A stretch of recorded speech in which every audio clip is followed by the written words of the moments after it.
Duas ideias nos são mostradas na liturgia de hoje a respeito da nossa própria identidade de cristãos.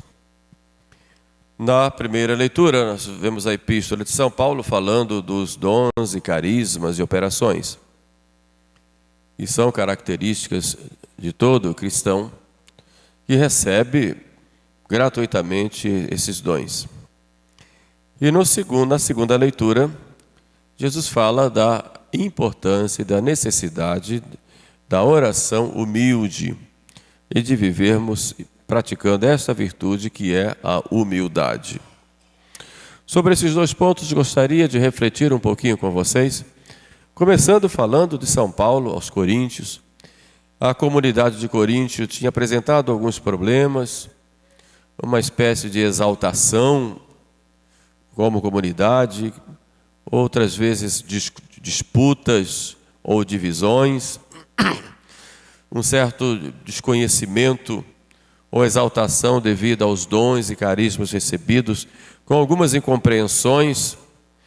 E São Paulo então escreve para esclarecer e mostrar e até corrigir a comunidade de Corinto com relação aos erros e divisões nas quais ela tinha se envolvido. Ele começa falando hoje dos carismas. Para nós entendermos isso, primeiro olhemos o que é uma graça. A graça é um dom gratuito de Deus. É um dom gratuito de Deus que Deus nos dá, não por merecimento nosso, mas em vista do seu amor, da sua misericórdia e desse amor que quer nos atrair a Ele, para vivermos nele. Quando nós fomos batizados, recebemos a graça e a graça santificante, pela qual nós nos tornamos filhos de Deus, membros da igreja, e nos tornamos moradas do Espírito Santo. A graça santificante é um estado habitual da alma que tem a vida divina em si. Deus como que possui aquela alma. Como disse Jesus, permanece em mim e eu nele. Ou nós viremos a Ele, nele faremos morada. Essa graça é chamada de graça habitual, porque é um estado da alma, viver na graça. Também chamada de graça santificante, porque santifica a alma. Ou chamada de vida divina, porque a alma está imersa em Deus pela graça. Essa graça santificante se perde pelo pecado mortal. Daí se chama mortal porque mata, digamos assim, a vida da graça, a vida divina na alma. Mas é um estado. Juntamente com essas graças que nós recebemos no batismo, essa graça santificante, nós recebemos graças chamadas de graças atuais, que são dons gratuitos de Deus que nos movem para praticarmos o bem e evitarmos o mal, para vencermos as tentações, para crescermos no amor de Deus a cada dia. São graças chamadas de atuais porque elas vêm diversas vezes. Vocês estão aqui hoje porque a graça os moveu a virem.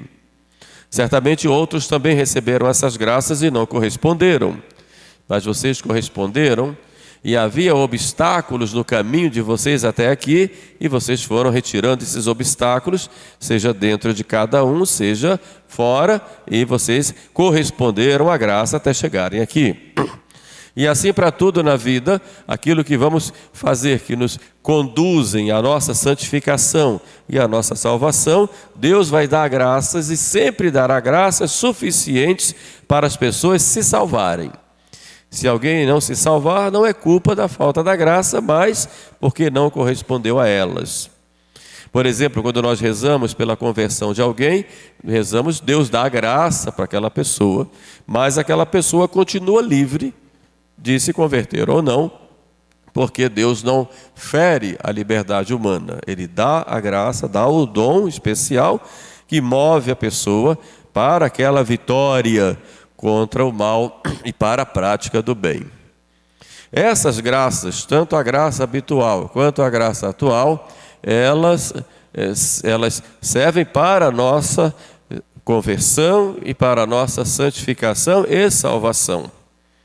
Mas há outras graças e outros dons que nós chamamos de carisma, ou carisma, que em grego significa dom. São dons que Deus dá para nós em vista da edificação da igreja. Nós recebemos para usarmos para os outros. É o gratis date, como diz Santo Tomás de Aquino, que independe da santidade de quem recebe. Daí vem os diversos dons ou carismas, diversos ministérios e diversas operações, conforme São Paulo falou na epístola de hoje.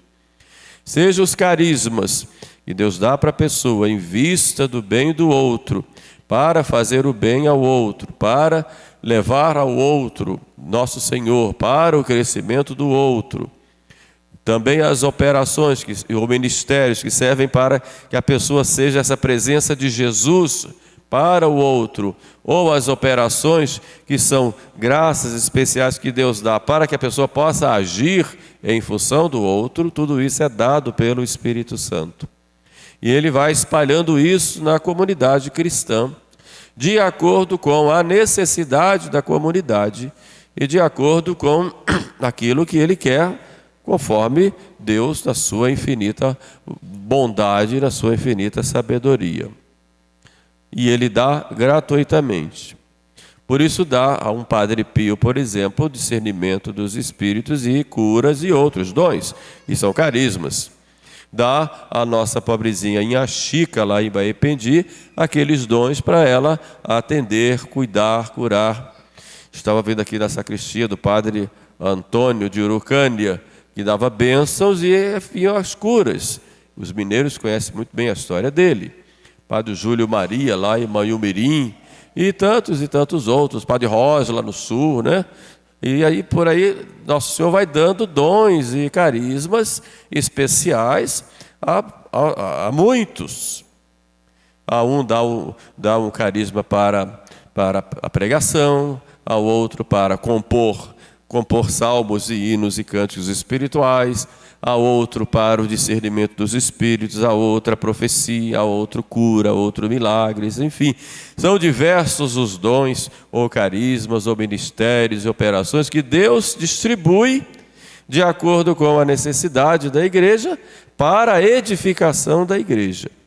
Repito, isso aí independe da santidade de quem recebe, porque esses carismas são dados para a edificação da igreja, para a edificação dos outros, de acordo com as necessidades. E Deus pode fazer isso livremente. O próprio Caifás, sendo sacerdote naquele ano de Jesus, profetizou e sendo que ele ia fazer o mal. Entenderam? Quer dizer, então são esses dons e carismas. O que ocorre a partir daí? Nós temos que descobrir, pela graça de Deus, o que Deus quer de nós na nossa vida de cristãos na igreja. Porque na igreja existe um princípio chamado de corresponsabilidade. Nós não devemos estar na igreja passivamente.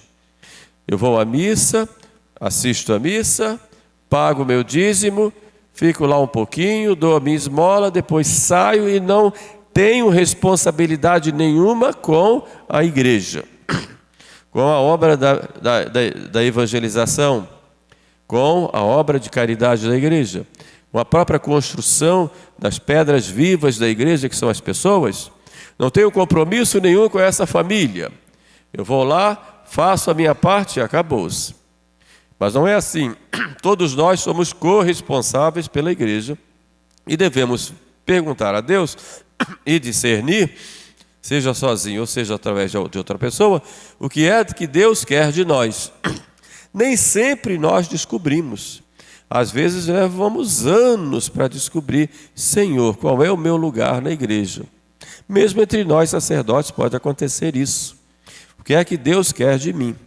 O importante é eu cumprir bem os meus deveres de Estado e estar atento a essas graças ou dons que Deus me dá, que não dá a outros, mas deu a mim, não por meu merecimento, mas para que eu coloque a serviço do bem dos outros e use para o bem. E isso vem, tudo provém do Espírito Santo, exatamente. Por isso nós não devemos dizer que um é mais do que o outro, porque o Espírito Santo é quem distribui isso, de acordo com a necessidade, como vimos. E São Paulo então diz: não contristeis o Espírito. E o que o Espírito Santo vai mover? Vai mover todo mundo a adorar Jesus e reconhecer que Jesus é o Senhor. O Espírito Santo é quem vai dar testemunho de Jesus. E aí São Paulo diz: ninguém pode dizer que Jesus é o Senhor, ou seja, o Salvador, se não for movido pelo Espírito Santo. E vai fazer concorrer exatamente para a glória de nosso Senhor. Nós estamos na era do Espírito Santo, ou seja, a era da igreja é esse tempo do Espírito Santo que vai trabalhando na igreja até a volta de Jesus. Então estamos nesse tempo entre a ida de Jesus ao céu até a volta de Jesus. O Espírito Santo é quem vai agindo na igreja. É o Espírito Santo quem age na consagração da missa, na transubstanciação. O Espírito Santo que age na conversão das almas, que age quando a pessoa vai pedir perdão, que age na condução da igreja, apesar das inúmeras crises pelas quais a igreja passou e passa durante esses 20 séculos. Sempre o Espírito Santo vai agindo e vai suscitando dons e carismas durante o tempo da igreja, em vista da edificação de todos até a volta de Jesus. Essa é a ação do Espírito Santo. Isso nos dá uma alegria, uma tranquilidade, uma confiança, mas também nos leva à responsabilidade. Eu também sou responsável pela minha igreja. Tenho que fazer alguma coisa por ela. Na segunda leitura, que é a leitura do Evangelho, nós vamos ver isso de um outro aspecto, quando Jesus conta a parábola do fariseu e do publicano. Sabe aquela historinha que a gente conta já com o destinatário pronto? Está contando para fulano, para aquela pessoa? Foi isso que Jesus fez aqui. Ele contou a parábola diretamente para aqueles fariseus orgulhosos, vaidosos, que se achavam os puros, os melhores do que os outros. Por isso Jesus conta a história de um fariseu e de um publicano. Quem era o fariseu? O fariseu era uma seita, o farisaísmo era uma seita, que no início tinha sido boa, no tempo de Judas Macabeu, porque eles se juntaram para fazer um grupo de pessoas mais puras, para que evitasse a impureza dos pagãos. Só com o passar do tempo, eles foram ficando tão fanáticos que começaram a se achar os perfeitos. E começaram a juntar tantas leis e tanta cobrança das leis, mas não a lei pelo sentido da lei, mas a lei pela palavra. E se achavam melhores do que os outros, os grandes cumpridores da lei. Os outros não. Assim eram os fariseus no tempo de Jesus, que muitas vezes tinham um cumprimento da lei só por fora, mas por dentro eram pessoas podres. E Jesus chega a compará-los de sepulcros caiados, brancos por fora e podres por dentro. Isso é comum e, infelizmente, hoje isso ainda existe. Foi aquele fariseu orar, mas foi também um publicano. Publicano quem era? Eram homens cobradores de impostos em nome dos romanos, e por isso eles eram muito mal vistos pelo povo, muito criticados e eram considerados pecadores públicos. Ninguém podia nem, muitas vezes, cumprimentá-los. Eram pessoas que deveriam ser evitadas por causa da sua má fama. Foram os dois para orar. E Jesus começa contando a parábola de modo assim muito interessante, né? 2 homens subiram ao templo para orar. E já mostra aí, por que esse verbo subiram? Não foi apenas porque o templo ficava lá no Monte Sião, mas subiram para mostrar já o primeiro sentido da oração. A oração é uma elevação da nossa alma a Deus. Eu me elevo, eu saio de mim mesmo e vou para o alto. Isso é oração. O homem sai daqui de baixo, agora eu vou olhar para o alto, de onde me vem o socorro. O fariseu, de pé, orava assim, diz nosso Senhor: graças te dou porque eu sou um homem bom. Não sou como os injustos, como os ladrões, nem como os adúlteros, nem como aquele publicano que está ali atrás. Eu não sou como os outros, eu sou bom. E começa então a falar para Deus aquilo que ele fazia. Jejuo 2 vezes da semana, dou o dízimo de tudo quanto possuo, de toda a minha renda. Eu sou bom.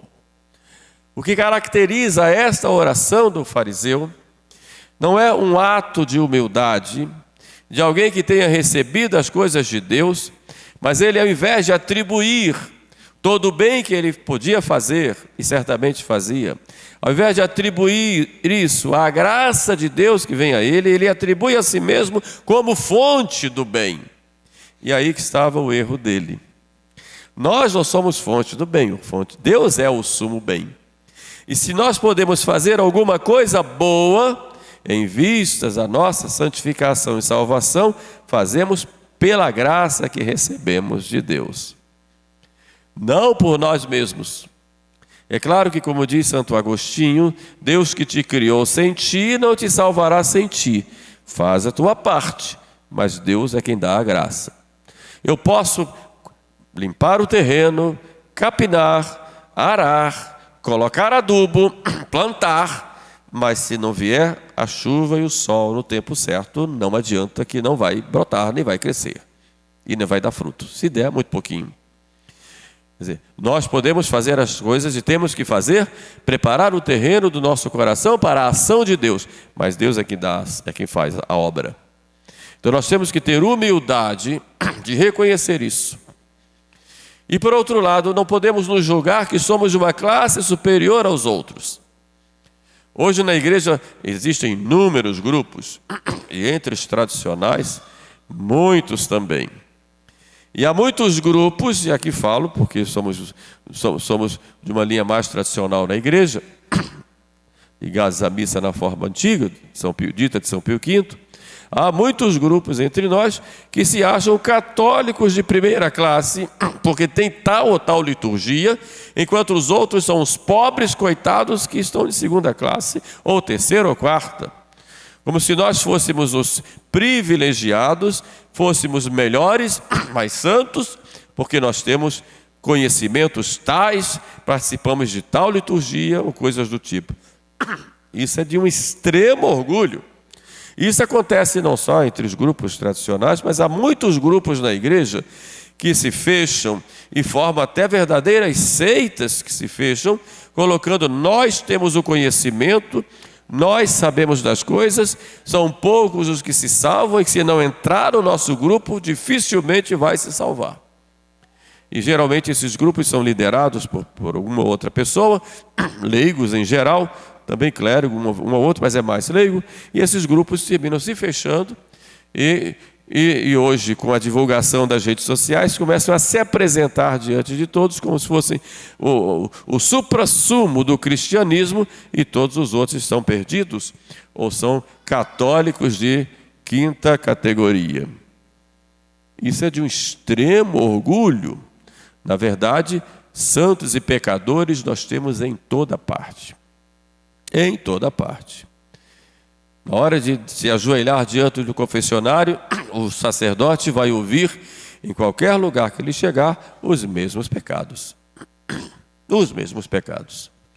Então nós não podemos nos achar melhores do que os outros. E o erro do fariseu foi exatamente isso. E pior, ele começa a julgar os outros. Não sou como os outros, porque eu sou melhor. Não sou como os outros, nem como aquele publicano, ainda aponta lá para o outro.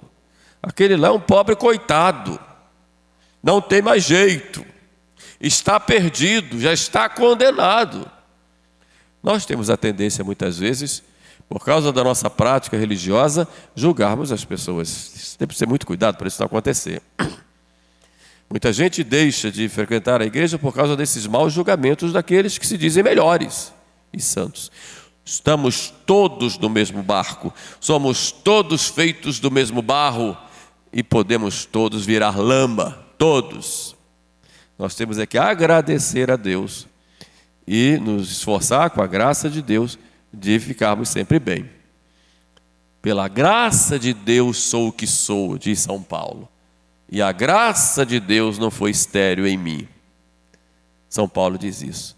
Por isso eu castigo o meu corpo e o reduzo à servidão, para que não aconteça que eu, Paulo apóstolo, tendo pregado aos outros, eu mesmo venha a ser reprovado. Eu fico lendo isso aí e fico morrendo de medo. Meu Deus, São Paulo falou isso e eu estou perdido. Então tenho que fazer o mesmo ou mais.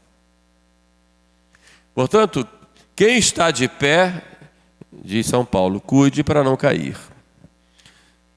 E se não houvesse esse perigo, Nosso Senhor não teria dito, vigiai e orai, para não cair em tentação. Entenderam? Agora olhemos o publicano, e aqui já encerro. O publicano, ele simplesmente ia de cabeça baixa. Era um grande pecador. Só batia no peito. E dizia, falava pouco. Porque a oração boa não está na quantidade. A do primeiro foi grande. A do publicano, uma frase. Mas aquilo tinha uma sinceridade. Uma sinceridade. Tem misericórdia de mim, ó Deus, porque eu sou um homem pecador. A coisa mais difícil para o ser humano é ser sincera. Padre. Sincero vem da palavra, a origem da palavra é sem cera. A pessoa muitas vezes colocava cera no rosto, nas peças, por exemplo, de teatro, então estava com cera. Então, sem cera, tira a cera, mostra lá aquilo que você é. E a sinceridade mais difícil é a sinceridade conosco. Nós sermos sinceros conosco. Olhar para dentro de você mesmo e dizer, você é esse homem, essa mulher. Então, quando chegar diante de Jesus, tira a máscara. Senhor, não adianta te enganar, porque o Senhor já sabe que sou eu. Não é? Você não tem surpresa nenhuma. E dizer, olha, Senhor, esse pecador. Então, sejamos sinceros conosco. Nós só vamos nos libertar dos nossos defeitos, dos nossos pecados, quando nós começarmos a termos esta sinceridade conosco e sinceridade diante de Deus. Isso é importante, senão a gente não se liberta. Por isso, chegar para Jesus e dizer, Senhor, estou aqui, esse miserável pecador. O Senhor sabe da minha inveja, Senhor, tira de mim esse espírito de inveja. Tira de mim esse ciúme desmensurado, doentio. Tira de mim, Senhor, esse espírito de impureza que me envergonha tanto. Tira de mim, Senhor, esta cólera, esse espírito de cólera que eu tenho aqui dentro de mim, que eu não aguento ouvir qualquer coisa que me atrapalhe, que me incomode, que eu logo tenho uma crise de explosão e saio machucando todo mundo. Tira de mim, Senhor, esta preguiça que me impede de caminhar, de fazer as coisas. Tira de mim, Senhor, esse espírito de gula, de intemperança, que eu não consigo mais parar, que eu quero cada vez mais coisas e nunca me sacia. Tira-me Senhor, de mim essa vaidade que me faz me encher dentro de mim mesmo, como se eu fosse um grande rei do universo e como se as coisas girassem ao meu redor e não consigo compreender quando os outros precisam de mim. Então nós temos que ter essa sinceridade conosco e ir a nosso Senhor e pedir ajuda. E com a sinceridade e com essa humildade, reconhecendo que sozinhos nós não podemos vencer essas paixões desordenadas, aí eu me abro para a graça, e a graça vem. Porque não adianta você dar a mão para alguém, se esse alguém não dá a mão para você, você não consegue puxar. Então tem que ter duas ações, uma que vem, que é a de Deus, e a outra a nossa, que estica a mão e puxa. Mas se eu acho que não preciso e não tenho essa ação, não vai acontecer. Foi exatamente o que aconteceu com aquele publicano, quando disse, tem-me de misericórdia de mim, Senhor, porque eu sou um homem pecador. Eu quero parar, Senhor, com essa minha religião de casca, que apenas se contenta com as aparências. Eu quero me transformar, mas eu não consigo sozinho. Então essa humildade faz com que a graça aconteça em nós. E Deus dá a graça e a graça vem. Porque diz, como diz a Sagrada Escritura, Deus dá a graça aos humildes e Deus resiste aos soberbos. E a pessoa orgulhosa, soberba, é terrível. Deus permite a queda e ela sobe tanto, ela vai caindo, caindo, caindo e desaba, chega ao fundo do poço. Quando consegue enxergar, bem, mas muitas vezes não consegue. Porque ela vai caindo. E vai caindo em pecados primeiro do espírito, depois pecados da carne e vai ao fundo do poço. É o castigo que Deus dá para os orgulhosos. E termina lá na sepultura. Podre. E o que é pior, pode ir para o inferno, se condenar por causa disso. E o pecado preferido do demônio é exatamente esse, o do orgulho e o da vaidade. É importante para nós aprendermos a rezar sempre a ladainha da humildade. De vez em quando eu falo para vocês aqui, ela dói quando a gente reza. Porque ali não tem só uma oração, tem um programa de vida. Isso vale a pena, para nós sermos como aquele publicano. Pensamos, pois, a Nossa Senhora, né, que é a mestra da humildade, né? Eis aqui a escrava do Senhor, né? O Senhor fez em mim maravilhas. Santo é o seu nome, não o meu. Porque ele olhou para a humilhação de sua serva.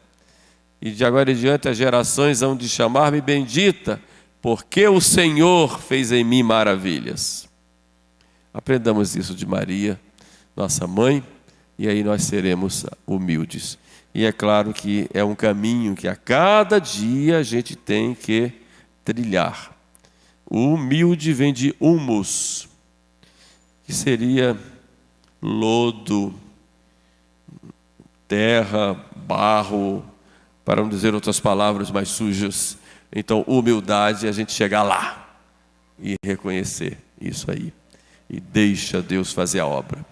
Se Deus pôde do barro fazer Adão, pode do nosso humus, do nosso barro, fazer grandes pessoas que estejam a seu agrado.